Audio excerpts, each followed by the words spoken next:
السلام عليكم ورحمة الله تعالى وبركاته. أهلا وسهلا بكم في فيديو جديد معنا. اليوم إن شاء الله غادي نوجدو كاب كيك أو ميني كيك أو المادلين اللي بدون بيضات، اقتصادي وسهل وكيجي لذيذ وخفيف معنا.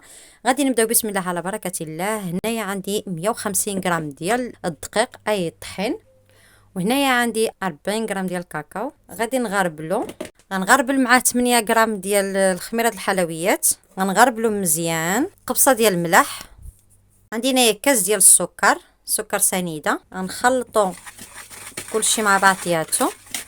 دابا غادي نزيدو السوائل. عندي هنايا كاس ديال الزيت، ما يكونش عامر، دائما كنهضروا على الكاس الصغير، يعني الكاس اللي بديتو به غتكملوا به.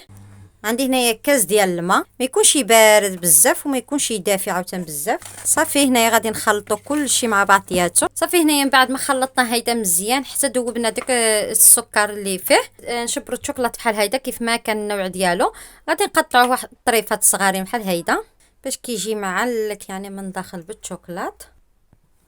وغادي نزيد هاد الحبيبات ديال الشوكولا تا هما، وغادي نخلط. وهنايا شبرت هاد الكويغطات هادو، غادي نعملو في الطاوه ديال مادلينات. غادي نبدا نعمر مادلينات ديالي بسم الله.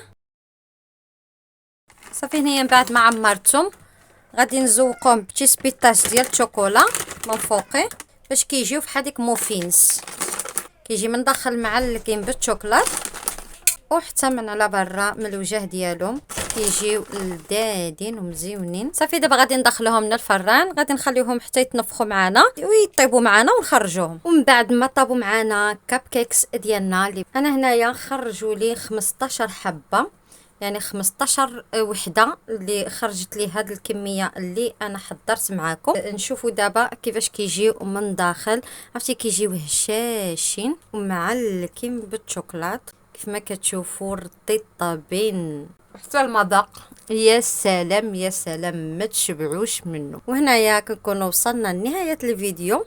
كنتمنى من كل قلبي تجربوهم ويعجبوكم وتعادلوهم من وليداتكم، ديوهم المدرسه ديالهم، وخليتكم في امان الله حتى الفيديو اخر ان شاء الله يا ربي.